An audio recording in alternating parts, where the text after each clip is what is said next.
أعوذ بالله من الشيطان الرجيم.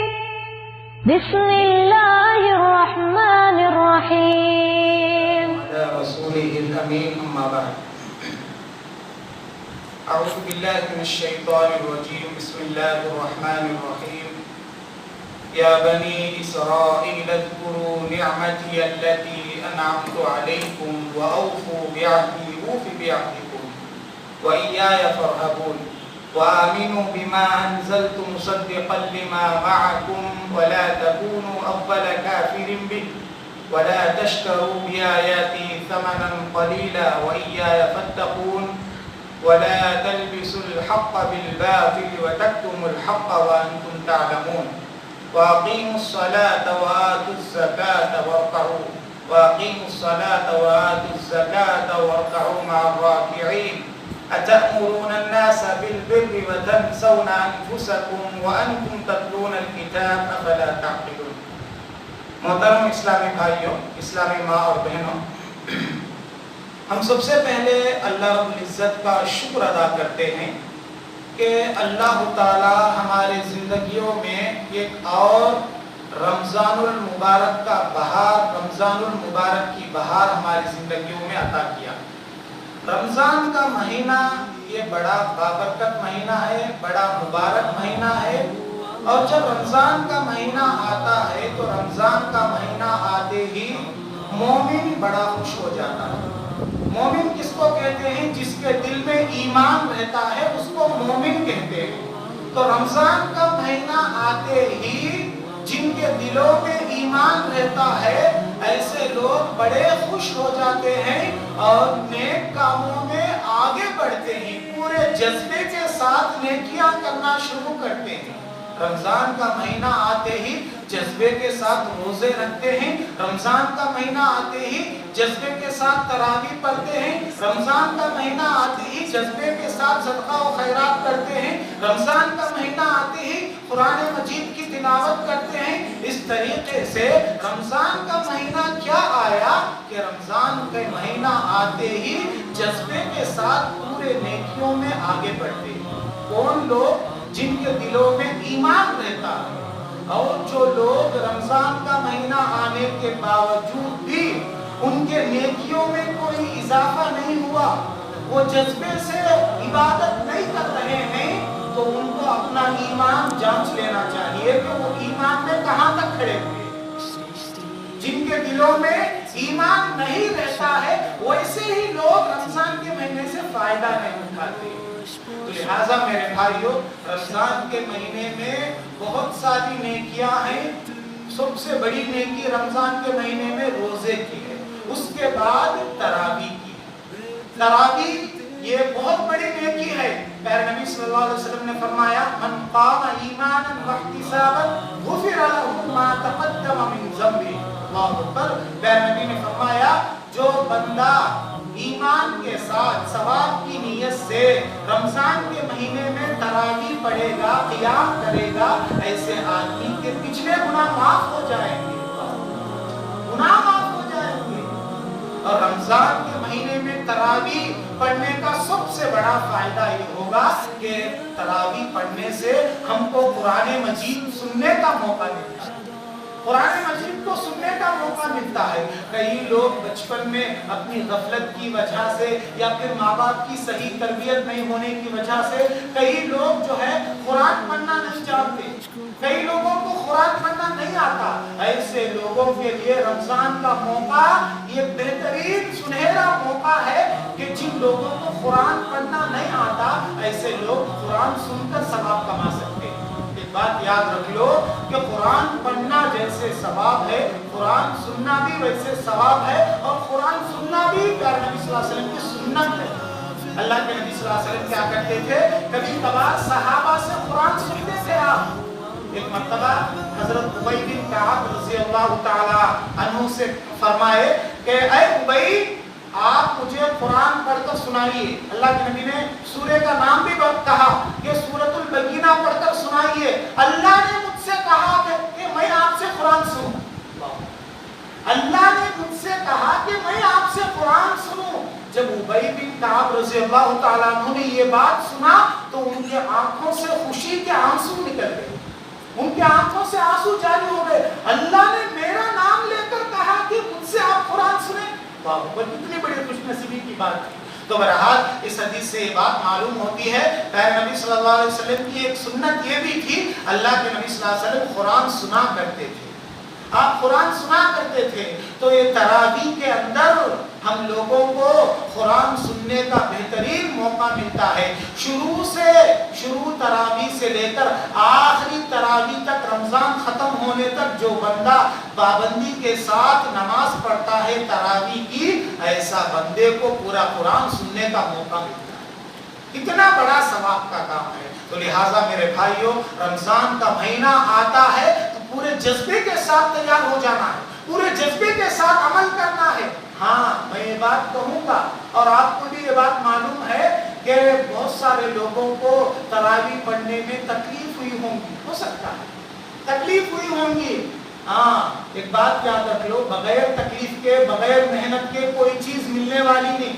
دنیا میں انسان صبح سے شام تک محنت کرتا ہے، تکلیف اٹھاتا ہے، دھوپ کو نہیں دیکھتا، سردی کو نہیں دیکھتا، بیپار کرتا ہے، کاروبار کرتا ہے، اسی وقت اس کو پیسے ملتے ہیں. بغیر محنت کے، بغیر کوشش کے کوئی کماتا ہے؟ کوئی نہیں کما سکتا. اسی طریقے سے جنت حاصل کرنے کے واسطے بھی تکلیف کو برداشت کرنا پڑے گا، جنت پانے کے واسطے بھی تکلیف کو برداشت کرنا پڑے گا، محنت کرنی پڑے گی، اسی وقت جنت ملے گی.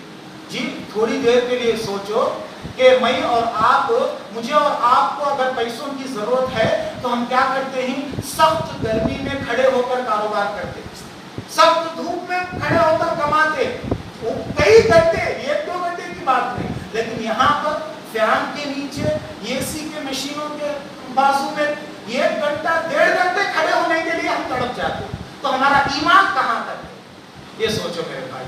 تو اس طریقے سے رمضان کا مہینہ جیسے آتا ہے تو جذبے کے ساتھ عمل کرنے کی ضرورت ہے. اگر بندے کے اندر جذبہ پیدا ہو جائے گا، اس کو تکلیف نہیں معلوم ہوگی. جذبے پیدا کرنے کی ضرورت ہے. جذبہ اگر ہمارے اندر پیدا ہو جائے نا تو ہماری تکلیف نہیں معلوم ہوگی.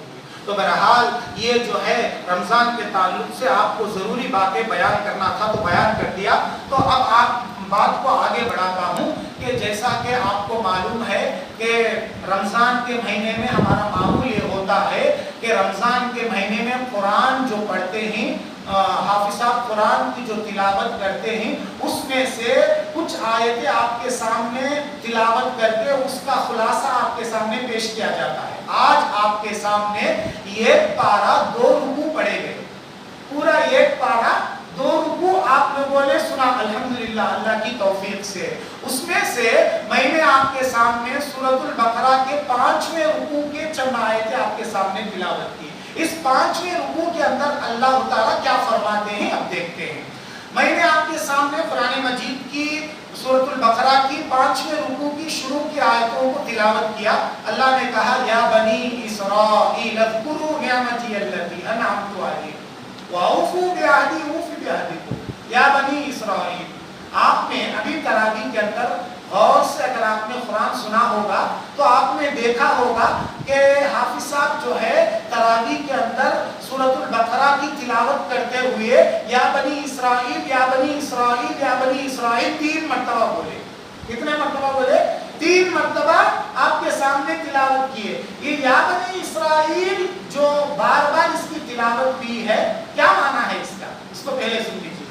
یا بنی اسرائیل، اسرائیل یہ جو ہے یعقوب علیہ السلام کا نام ہے. اصل میں اس کا یعقوب علیہ السلام کا نام ہے. ہبرو لینگویج میں اسرائیل کس کا نام ہے؟ یعقوب علیہ السلام کا. اور اگر اس کا عربی میں ترجمہ کریں گے تو کیا ہوگا؟ عبداللہ. اسرائیل کا عربی میں ترجمہ اگر ہم کریں گے تو کیا ہوگا؟ عبداللہ کے معنی میں. تو اسرائیل کس کا نام ہے؟ یہ یعقوب علیہ السلام کا نام ہے اصل میں. یا بنی اسرائیل کا معنی کیا ہے؟ اے یعقوب علیہ السلام کے بیٹے. یا بنی اسرائیل کا معنی یعقوب علیہ السلام کی اولاد، یعقوب علیہ السلام کی نسل کو، یعقوب علیہ السلام کی ذریت کو یا بنی اسرائیل کہا جاتا ہے. بعد میں زمانہ گزرتے گزرتے یہ یا بنی اسرائیل کا لفظ یہودیوں اور عیسائیوں کے لیے بولے جانے لگا. کرسچنوں کے لیے اور یہودیوں کے لیے جو ہے یہ اصطلاحی طور پر یا بنی اسرائیل کا لفظ یوز ہونے لگا. اور خاص طور پہ جب یا بنی اسرائیل کہتے ہیں تو اس سے مراد یہودی ہوتے ہیں. یہودی اس سے مراد ہوتے ہیں. سورۃ البقرہ اگر آپ پڑھیں گے تو سورۃ البقرہ کے اندر اللہ زیادہ سے زیادہ یہودیوں کا تذکرہ کیا ہے. یہودیوں کے بارے میں زیادہ آیتیں اللہ نے سورۃ البقرہ میں نازل کیا. جبکہ سورہ بقرہ کے بعد ایک سورت آئی سورۃ آل عمران, اس کے اندر اللہ زیادہ عیسائیوں کا تذکرہ کیا. سورۃ البقرہ میں کس کا تذکرہ کیا؟ آپ تھوڑا میرے ساتھ رہیے. اگر آپ میرے ساتھ رہیں گے تو مجھے بھی بتانے میں مزہ آئے گا, آپ بھی تھوڑا بولتے رہیں گے تو آپ کو بھی انٹرسٹ پیدا ہوگا. تو سورۃ البقرہ میں اللہ کس کے بارے میں زیادہ آیتوں کو نازل کیا؟ یہودیوں کے بارے میں. اور سورۃ آل عمران میں کس کے بارے میں؟ عیسائیوں کے بارے میں اللہ آیتوں کو نازل کیا. تو اب یہودیوں کے ہی تعلق سے یہ آیتیں جو آپ کے سامنے تلاوت کی گئی, اللہ نے کہا یا بنی اسرائیل اذکروا نعمتی التی انعمت علیکم, اے بنی اسرائیل یعنی اے یہودیوں, اللہ نے تم پر جو انعام کیا ہے اس کو یاد کرو. اللہ نے جو جو نعمتیں تم پر نازل کیے ہیں اس کو یاد کرو. اللہ نے بنو اسرائیل پر جتنے نعمتوں کو اتارا پوری دنیا میں کسی قوم پر بھی ایسی نعمتوں کو اللہ نے نازل نہیں کیا. بنو اسرائیل ایک ایسی قوم تھی, یہودی ایک ایسی قوم تھی کہ اللہ کے نعمتوں میں پلے تھے یہ لوگ. اللہ نے ان کو بہت سارے معجزات بتائے, بہت سارے انعامات دیے, بہت سارے نعمتوں سے نوازا. لیکن کیا کہنا کہ جتنے نعمتیں یہ یہودی اللہ کے جانب سے ان کو جتنی نعمتیں ملی یہ اتنی ہی ناشکری قوم نکلی. جتنی نعمتیں یہ قوم پائی لیکن اتنی ہی ناشکری یہ قوم کرنے لگی. بڑی ناشکری قوم تھی, اللہ کی نعمتوں کو پا کر بڑی ناشکری کرنے والی قوم تھی. تو اللہ نے جو ہے یہودیوں کو یاد دلایا, اے یہودیوں تم پر جو جو نعمتیں نازل ہوئی ہیں اس کو, ان نعمتوں کو یاد کرو. اوفو بعہدی اوفی بعہدکم. اس کے بعد اللہ کہتا ہے کہ تم اپنے وعدے کو پورا کرو, میں اپنے وعدے کو پورا کروں گا. اللہ فرماتے ہیں یہودیوں سے تم اپنے وعدے کو پورا کرو, میں میرے وعدے کو پورا کروں گا. اللہ نے کیا وعدہ کیا یہودیوں سے؟ اللہ نے موسیٰ علیہ السلام کی زبانی یہودیوں سے یہ وعدہ دیا کہ تم تورات کی پیروی کرو گے, اپنے پیغمبر موسیٰ علیہ السلام کی اتباع کرو گے. اللہ نے یہ وعدہ لیا, یہودیوں سے وعدہ لیا کہ تم پیغمبر کی اطاعت کرو گے, فرمانبرداری کرو گے.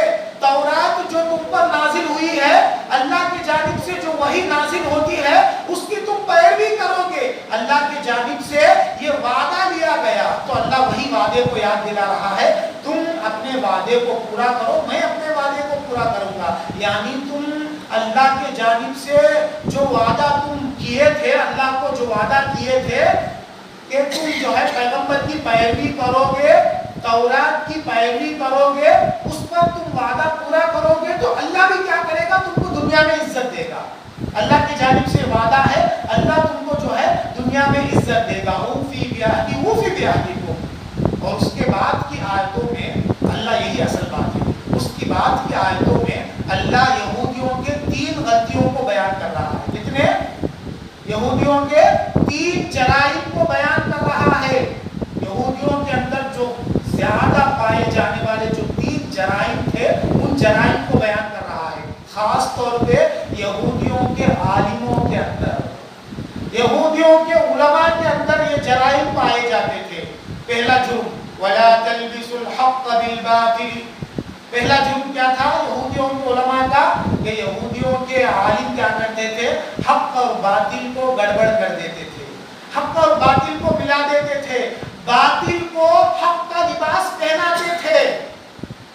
یہ چیز غلط تھی تو یہودیوں کے عالم کیا کرتے تھے, غلط چیز کو سچا سچ بنا کر پیش کرتے تھے لوگوں کے ساتھ, باطل اور حق کو گڑبڑ کر دیتے تھے یہودیوں کے علماء.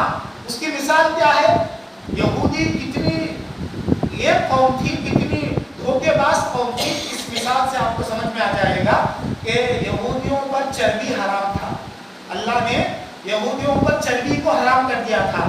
چربی کو کھانا، چربی کا کاروبار کرنا یہودیوں کے لیے ناجائز تھا، حرام تھا. لیکن یہودی کیا کرتے تھے؟ چربی کو پگھلاتے تھے. پگھلا کر کیا کرتے تھے؟ اس کو بیچتے تھے. پگھلا کر چربی کو بیچتے تھے. کیا بولتے تھے؟ ہم چربی کا کاروبار نہیں کر رہے، ہم تیل کا کاروبار کر رہے ہیں. ہم چربی کو نہیں بیچ رہے، ہم تیل کو بیچ رہے ہیں.